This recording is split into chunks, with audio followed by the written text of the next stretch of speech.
Hola, ¿qué tal? Muy buenas tardes. El tema que vamos a ver hoy es acerca de Baruch Spinoza.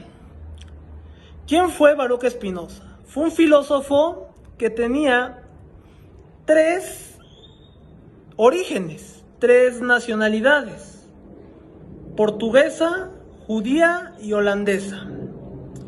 Él fue un parteaguas para la historia de la filosofía, ya que estaba influenciado por René Descartes, Thomas Hobbes, Aristóteles, Platón, entre otros.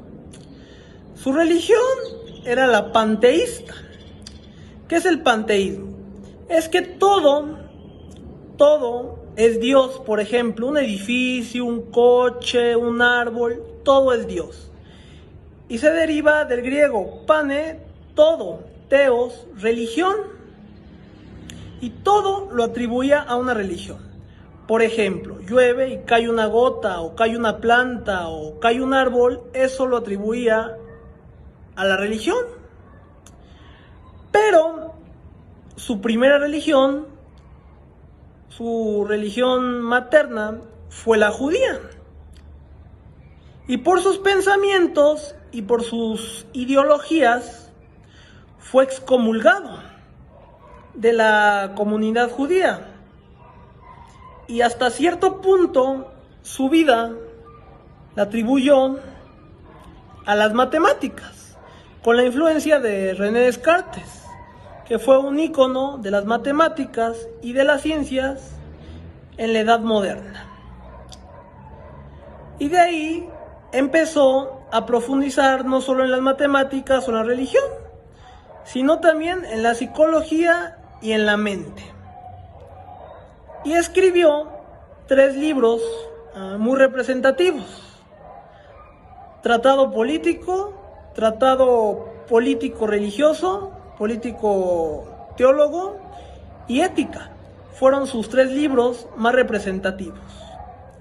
Si vamos a hablar de la palabra ética, ética se deriva del griego ethos, que ethos significa comportamiento en la antigua Grecia.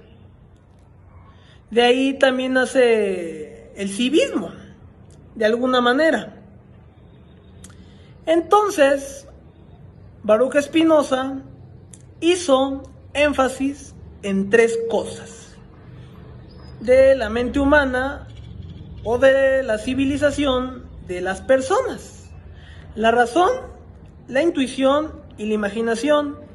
Aparentemente son 3 cosas muy similares, iguales, pero tienen su enigma de que es algo distinto.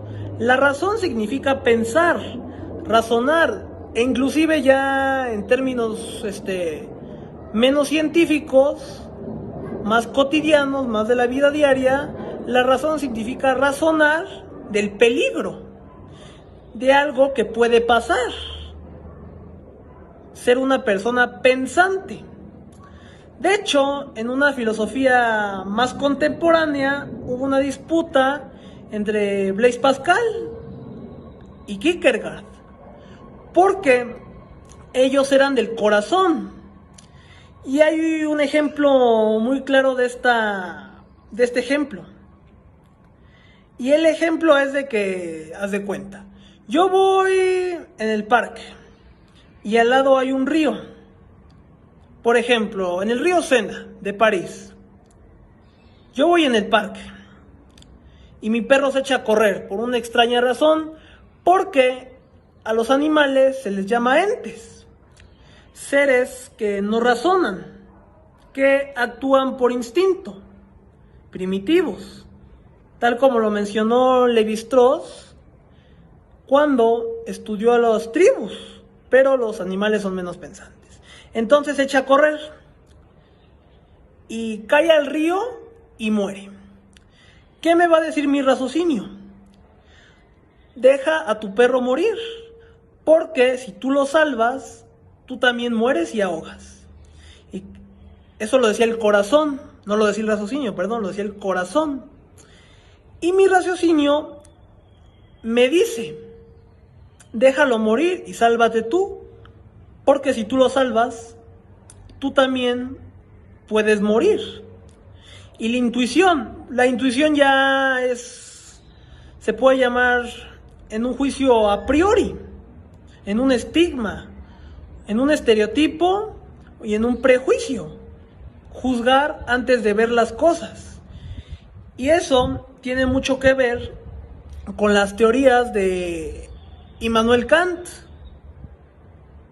De hecho, mucha gente, eso se puede llamar una psicología coloquial, una psicología vulgar.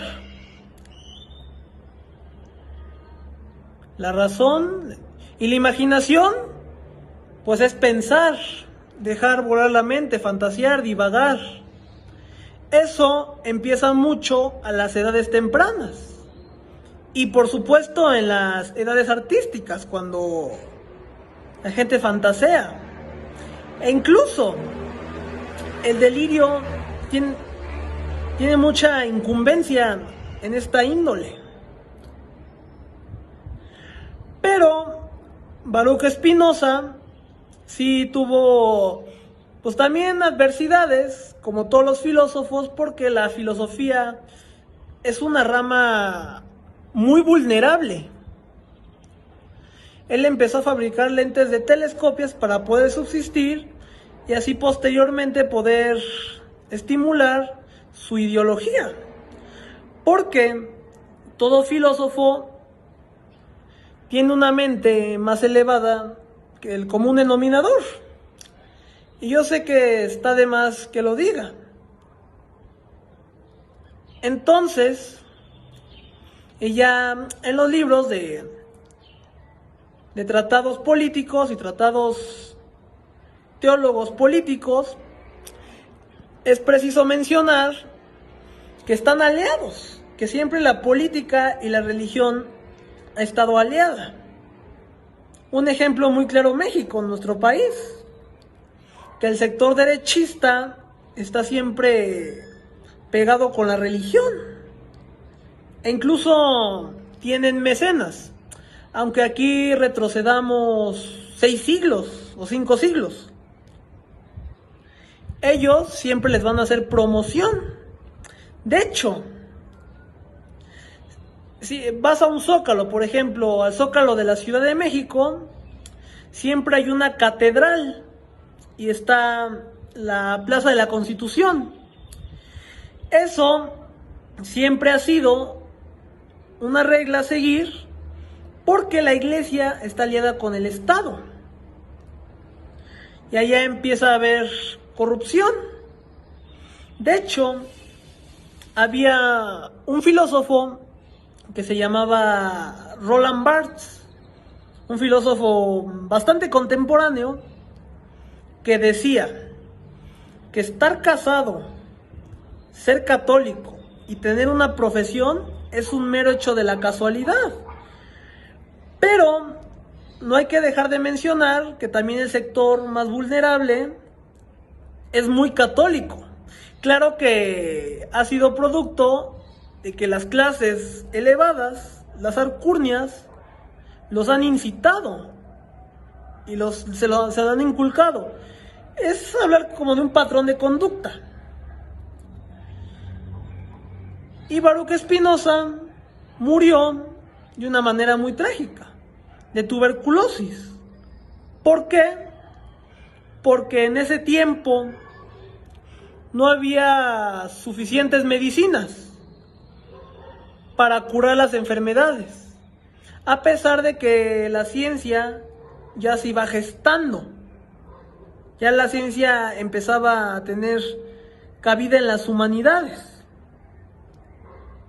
Y así fue la historia y las raíces y cómo proliferó y revolucionó la teoría de Baruch Spinoza. Por mi parte ha sido todo. Muchas gracias.